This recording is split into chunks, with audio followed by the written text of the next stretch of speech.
Welcome to Sunlit Brushstrokes. Today we'll be taking our scripture that we laid out in part 1 of this series, and I'm going to show you how to add artwork in watercolor pencil. I love how these fall sunflowers complement this verse on gratitude. It's a beautiful reminder to me to give thanks to the Lord for his goodness and mercy every day, but I think it's especially fitting for the fall season. Let's go ahead and get started on our artwork.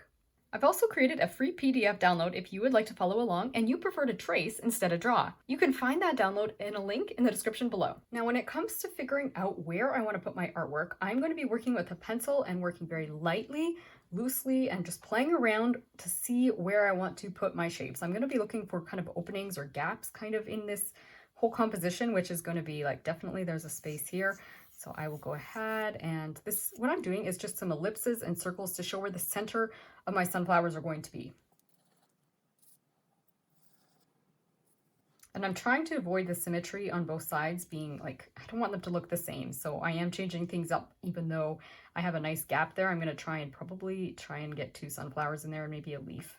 So for my petals, I'm going to be just doing a few larger petals. I'm not going to do a ton of small ones. I'm just going to do a few larger ones. And I'm going to draw these petals almost the same way I would do a leaf. Let's just go ahead and give ourselves some guidelines. This is kind of like the center of each of our petals. So let's just go ahead and give ourselves guidelines to these.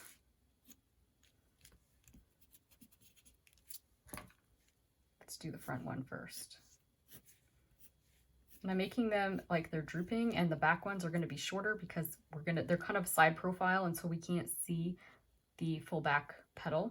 And maybe we'll give it a little bit more of a frontwards profile so we can see more of our petals as we draw them in there. But let's carry on, give ourselves these guidelines, and then we'll draw our petals in. This one's really side profile. I'm going to make this a little bit more like sideways this way.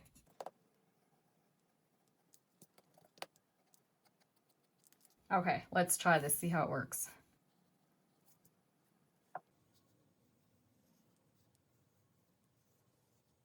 Okay, we're going to come do these front petals here because I want to do some overlapping, so I'm going to start at the front. Or I should say go to the front, because I was kind of starting a little bit out of order there.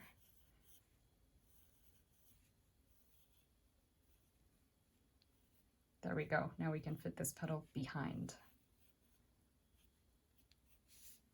I think I'm going to need to do one here somewhere.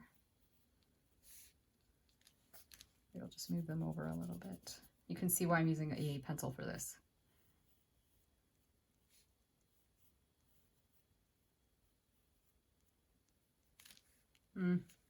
Looks a little bit goofy, doesn't it?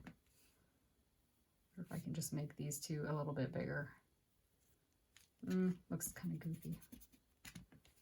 You can see things don't always work out perfectly the first time around.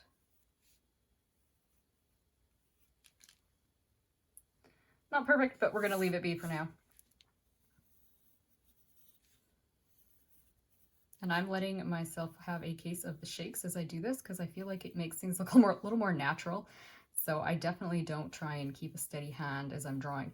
It's nice to have a steady hand when you're writing, but for art, I like it the opposite.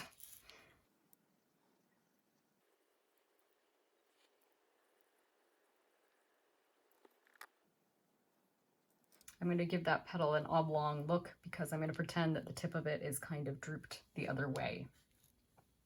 It could even have more of like a heart shape along the top, but I don't mind it being a little bit abstract.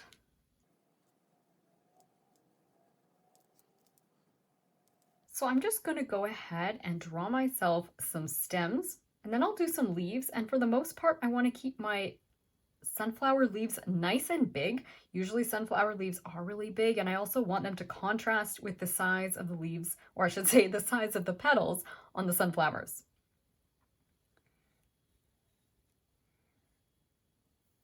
You can see I decided to add an extra sunflower on the top here.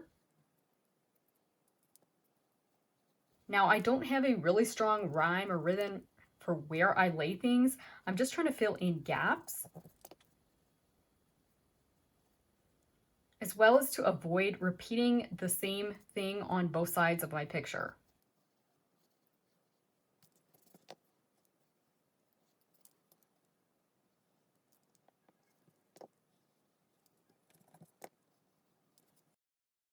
Now for brushes today, I'm going to be using my Simply Simons brushes, but I also have an Artegria brush here as well, which is a softer brush. And I mentioned it in another video. I can include a link to that in the description if you'd like to learn more about my thoughts on Artegria brushes, but I thought it would be kind of fun to experiment with using the Artegria brush with my watercolor pencils. So I'm going to be doing a little bit of both, but definitely go with whatever brushes you have on hand.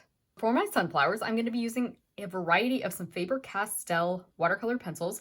Most of these are nice neutral tones, so I have a light green, it's a little bit brighter, and then a couple of darker greens. One of them is a little bit lighter, one is a little darker, so I kind of have a range, light, medium, dark.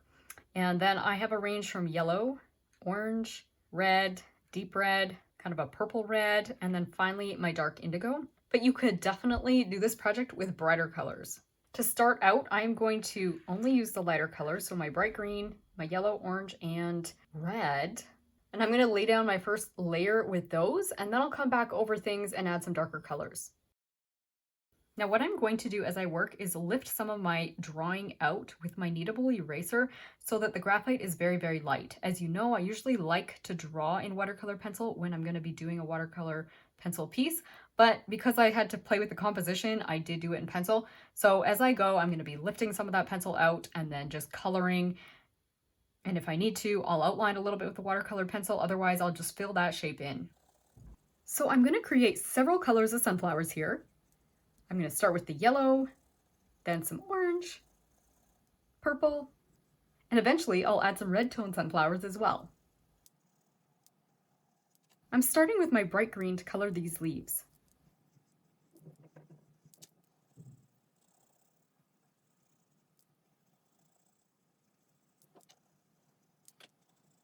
Now, after I started out with my bright green, I decided it's a little bit too intense for my liking. So I'm going to be covering that bright green with my medium green. Now, because I haven't put light green everywhere yet, I'm going to go ahead and just put it in a few places, not everywhere, just to keep things harmonized. And then on the rest of the places, I'm just going to use my medium green as a base coat. So some of my leaves will have light green as a base coat, and some of them are going to have the medium green as a base coat. You could do what you would like. I just felt like the bright green was just a little bit too intense to have everywhere. So I'm going to limit it to certain leaves.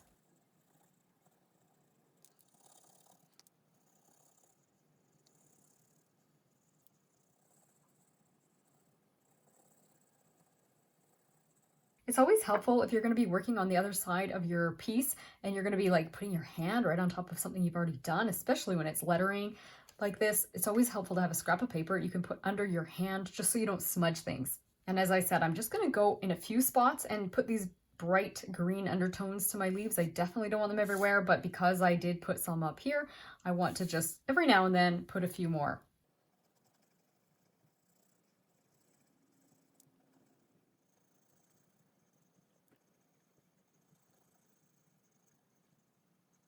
So then I'm going to go over those ones with the medium green just to deepen them a bit. And then I'm going to go fill in all the rest of the leaves with my medium green, just so that everything is kind of harmonious, but there is some variation.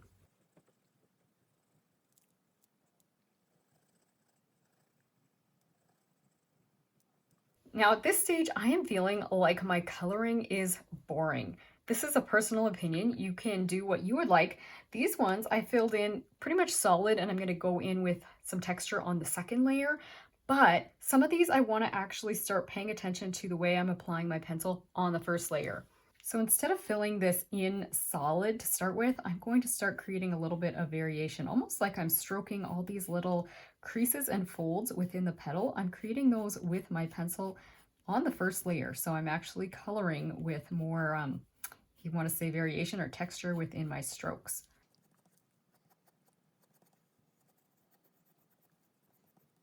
Now, whether you do this or not is completely optional. It's up to you. But this is where I would say the same principle would apply where, okay, over here, You know, we started with that light green, and so I don't want to just stop using light green and only have it in this corner when I realize I don't like it as much. And so the same thing is also with the coloring. I'm like, you know what? These are feeling flat to me. But if I just stop right here with the flat coloring and I start using texture everywhere else, it's going to show. And so what I'll do is I'll have some of these with the flat coloring here, and then this one down here I've colored with that same flat technique, and I'll probably do it to one other one of these on here, just so that I kind of get that flat look in a few places, but then I've got the variety so that we don't have one chunk of the painting looking one way and some looking another way. So that's what you can do. If partway through what you're working on, you want to sort of change up techniques or try something new, or you feel like something's too boring, you can just go ahead and make those adjustments. Just make sure that you kind of disperse the techniques throughout the painting so that it's not like one section's one way and another one is a different way. And like I say, we will be adding more texture to our flat looking ones as well. I just want to have a little bit of white space or just a little bit more light shining through. And that's the goal with this technique, as well as just kind of really emphasizing the creases and the folds within the petals. And you can see there, I changed the shape of my petals a little bit because they looked a little bit awkward to me. So I just kind of flattened the tip out a little bit, made it curve over a little bit more. And I think I'm going to use the same color over here and do it with the flat coloring technique. So I'm just using circular motion just like I did before, but that way I create that harmony.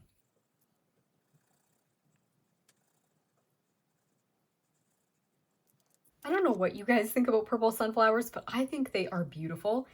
A friend recently gave me a floral arrangement with a purple sunflower in it, and I'm obsessed with that idea. So I'm going to be really making sure that my purple sunflowers are kind of one of the focal points of this painting.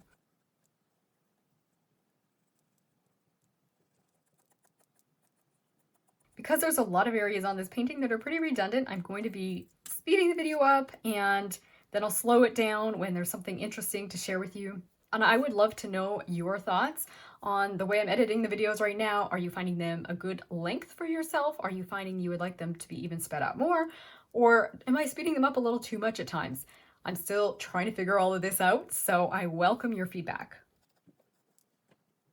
Now for the second step, we are going to deepen our values and add more interest to our sunflowers. And what we're going to be doing is working with the color that's, closer to the blues or the purples on the color wheels. So if we started our sunflower with yellow, we can work into the oranges and then the reds.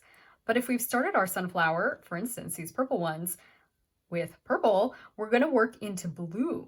And so maybe arrange your colors in the order of the color wheel from yellow to blue, and then you can kind of know for yourself what color you're going to need to use for your darker areas or your shadows, your details.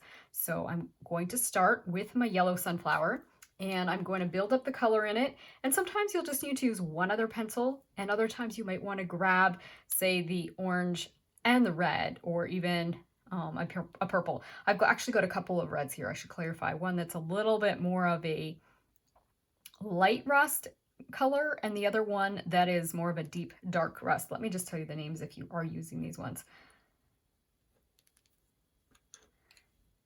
Okay, my two reds, Venetian red and India red. The India red is the darker one. So I'm starting out with this orangey color, and I'm going to add some texture. Basically, I'm going a little bit darker when I'm closest to the center of the sunflower, and then just letting these kind of radiate outwards towards the tip of each of these petals.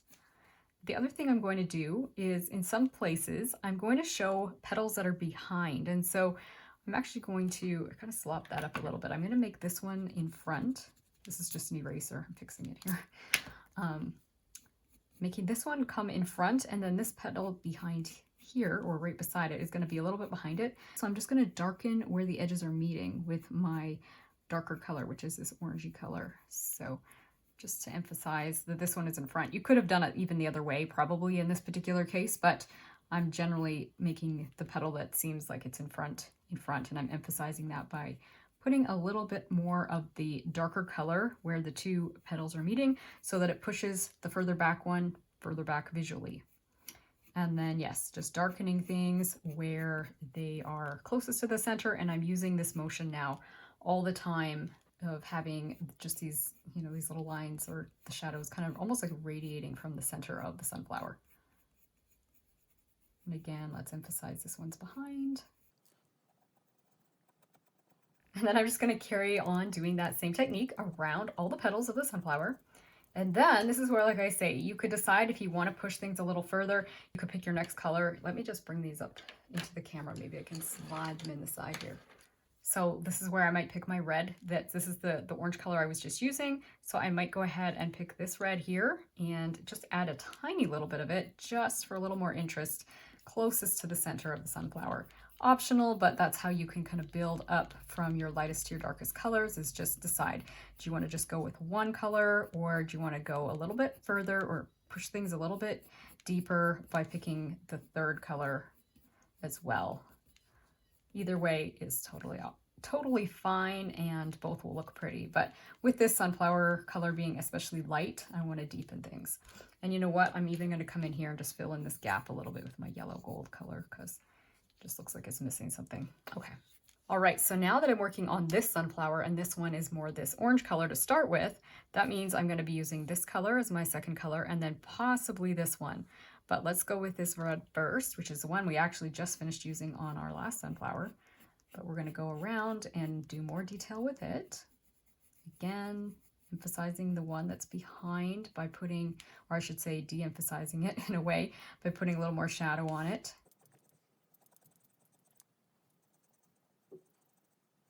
And you can see now how, even though we colored this one in solid at the beginning, we are creating more depth and texture with our second layer. And this is where, like I say, we can grab this darker red if we want to emphasize these details just a tiny bit more. And we use less of it than we did with our second color, so that it's just pushing things the very darkest areas. So I'm really going just in the darkest, or I should say the areas that are closest to the center of our sunflower. That is where I'm emphasizing these darker colors.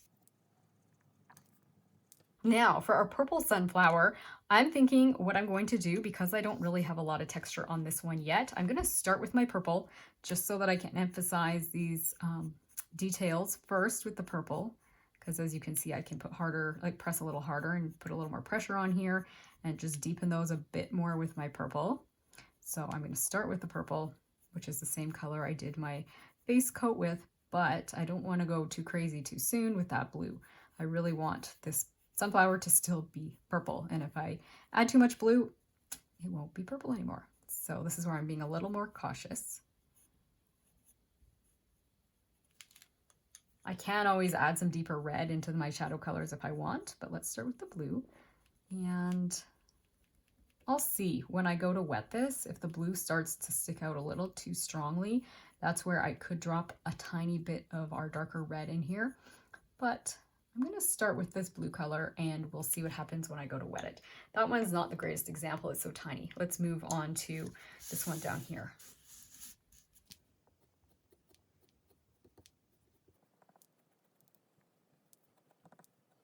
And I'm really not putting as much of this shadow color on, because again, I want to keep things from getting too blue. I'll see how I go about pushing this one in the future once I start adding water. So we did our first layer in this color, so I'm pulling out the one right below it, which is our darker red, the India red, and I'll put that on, and then I probably will end up throwing a bit of the purple, which is our next color on our little lineup of pencils here. So let's see how this one works.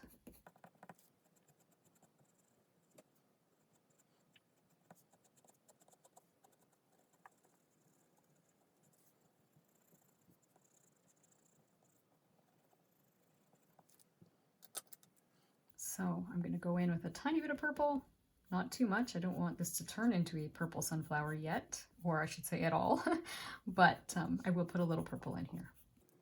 And then I'll speed things up as I finish the rest of these sunflowers.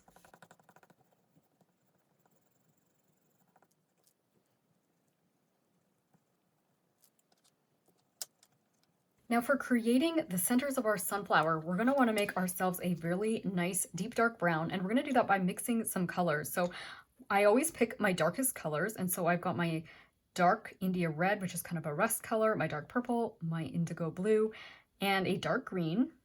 Actually, that's the darkest green. I had the wrong one there. Anyways, and what I'm going to do is practice or I should say test some of my colors and see which ones make a dark blackish brown that I'm happy with. So I'm just going to kind of do a little bit of scribbling, almost as if I was going to create the center of a sunflower. So I put my India red and my dark purple and some of my dark indigo over here. And then on the next one, I'm going to skip the India red and do the other three colors. So the dark purple, the dark indigo, and the dark green, and see what mixture I'm actually happier with. I might even do a variety of these in the sunflowers. I'm not going to do anything complicated because I don't want to make this into a long drawn-out project. I would rather keep these almost like black, dark brown centers and go with that for today's project. I know some sunflowers have beautiful greens and other colors in the center, yellows, but we're just going to make these dark for today. So I've applied those colors to my scrap of paper, and then I'm going to go ahead and wet them and just see what colors I end up with if I'm happy with the center color. Now this one is looking quite almost on the purple side. Let's wash my brush quick.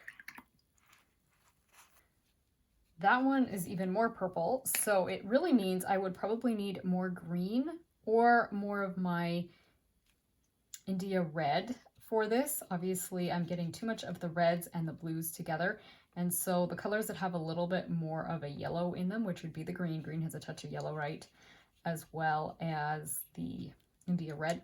It has a touch of yellow naturally, and so I'm just going to add a little more of both of those and just see if that gets me what I'm after.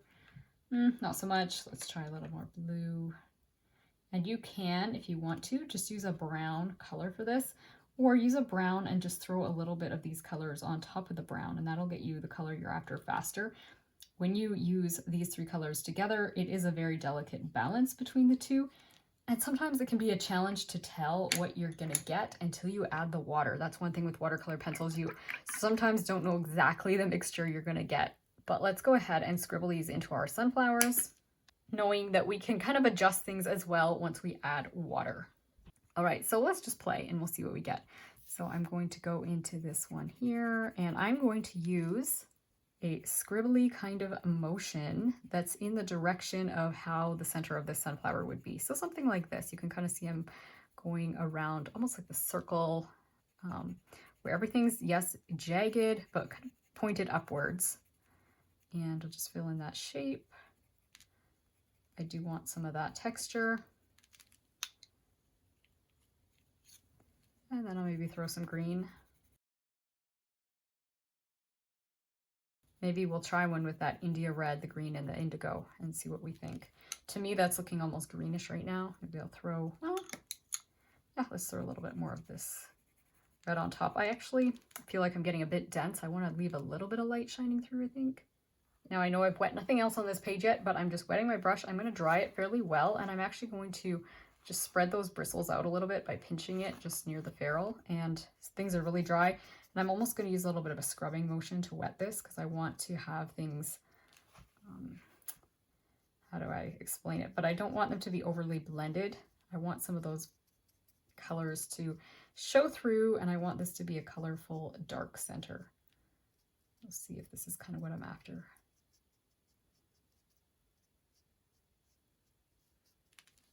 I think that's kind of pretty. What do you guys think? Is that too colorful? I think I'm going to carry on with some version of that, and we'll adjust as we go.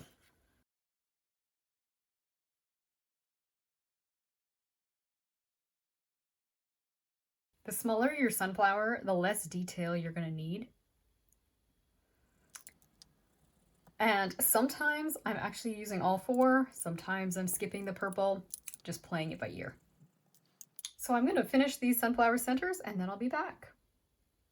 The final step I want to do here before I start adding water is just to go over my leaves and add some veins.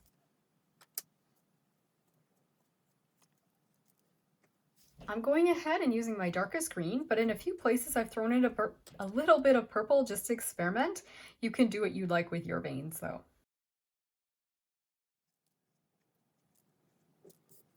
The smaller the leaf, the less detail I'm going to use or add. Sometimes I'll just throw a single center vein in the very smallest leaves. And then where I'm seeing some small gaps still, I might go in and throw the odd leaf or little twirly vine thing. I'm just gonna experiment and see what seems like there's more space for and what looks right in the painting. So I drew them in really lightly with pencil first, just to make sure I was happy with the placement. Sometimes I'm erasing, moving things around.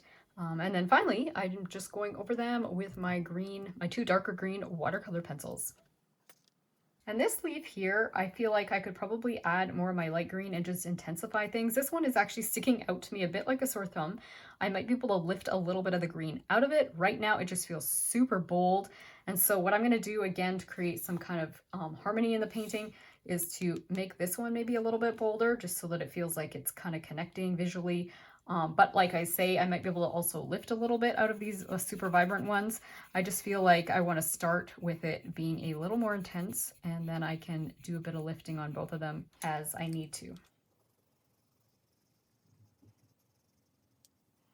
And that's one of those things that sometimes you'll just see in your work when you step away from it. You might go, oh, something's a little bit goofy there, or something's sticking out. And sometimes you can just lift things with an eraser or with your paintbrush as you're wetting things, you can lift paint.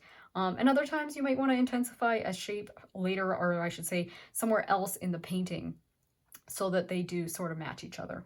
And I'm going to start with the centers of these flowers, which are going to be the trickiest. And so I'm going to make sure I'm dry enough and then just continue doing this with my brush, just to kind of create a little bit of an interesting sort of paintbrush for our texture within the centers of these. Because I'm wanting to kind of keep all those individual little pieces in the center a little bit separated from each other.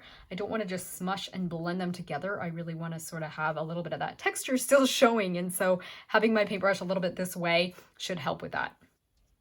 So anytime I wash my brush, which I am going to have to do because I will be picking up pigment, but after I do that, I will reshape my brush and go back into the next shape.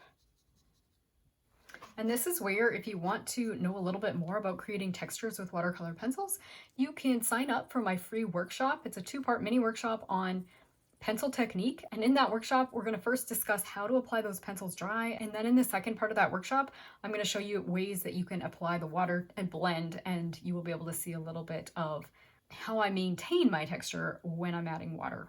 I'll include a link for that free workshop in the description below.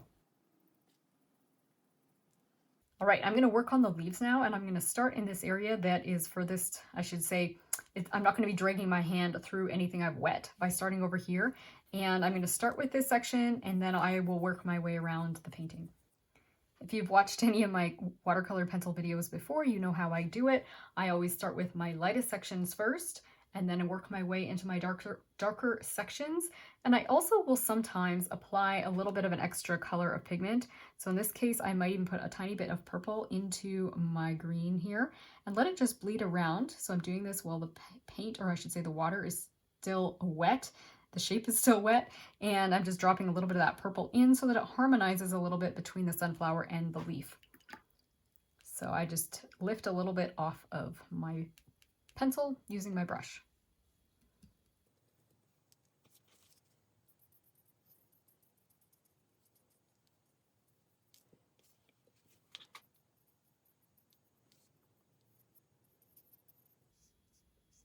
And you can see that's happening already a little bit on this one, because in this particular case, I did do my veins with a little bit of purple. But if I want to add a little bit more still, I can drop that in from my pencil once again. And I might drop it almost like kind of right here where that leaf, or I should say where the purple petal is touching the green leaf, so that it almost looks like it's bleeding into it, even though it actually isn't. It just creates a little bit of interest and harmony, and it gives us a little bit of that beautiful watercolor effect.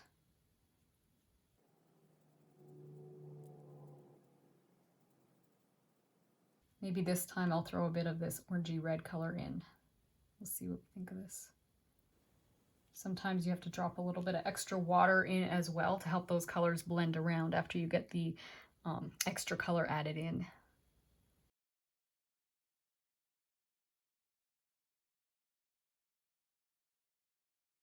And I have to say, I am enjoying the way that the Artegria brush here is working on the leaves. I don't know, I feel like I'm able to achieve a watercolor the watercolor look more easily. So keep that in mind.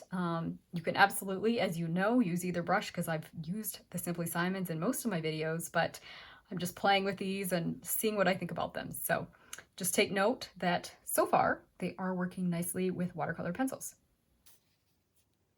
I'm choosing what color I drop into my leaves kind of based on what sunflower is close to it sometimes. Like if I want a little bit of that orange glow to reflect on one of the leaves, I might grab the orangey color, and if I'm closer to the purple flower, dropping a little bit of the purple. But go with what you want, and if you want to keep it simple, don't add any extra colors.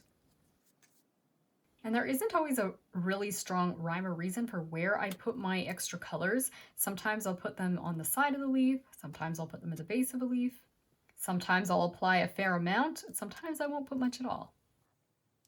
And again, since these leaves are pretty redundant, I'm just going to speed the video up, and then I'll show you my final result when I'm finished. All right, so now I'm going to go ahead and add water to our flower petals. And once again, starting in our light sections and working into the darks. Okay, and once you've added that water, try not to massage things too much. You want to let the water let those pigments mingle a little bit just on their own.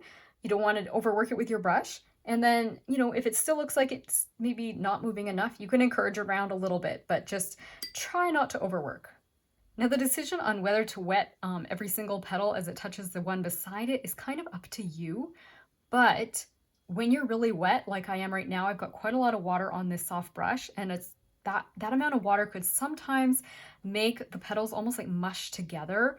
And so you just have to kind of make that decision based on how much water you feel you're applying and how much the pigment's moving around. If it feels like it's moving around quite a lot on its own, you might want to kind of like do a petal, skip a petal, do a petal, skip a petal, and then just come back once things are a little bit drier, just to kind of control the water a bit. But there's no reason you can't do all the petals on one flower at a time. Just be aware that if things are almost like mushing a little bit together, kind of do every second petal and then come back when it's dry and do the other petals that you need to still fill in.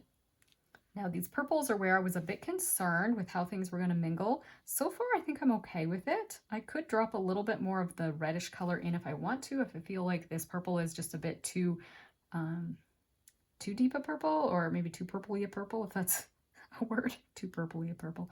Anyways, I'm going to drop a little bit of this India red in a few of these petals just to create a little bit more variety in my purples.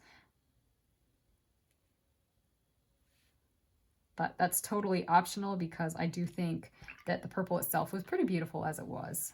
You're also going to notice in some spots I've almost allowed a little bit of white to shine through or to show through between my water. So in other words, I applied the water kind of stroking it in the same motion that I originally applied that pencil. But then instead of filling up every single little tiny piece of space, there's some places where I almost like let my brush strokes just kind of be a little bit further apart from each other, and a little bit of white shows through, and I think that's really pretty. That's something that if you want to achieve, you can, but it certainly isn't necessary. I do really like it on the purple sunflower though. Leaving some white gaps is also another way that you could just go ahead and wet all of your petals and let the white gaps kind of define your petal shapes.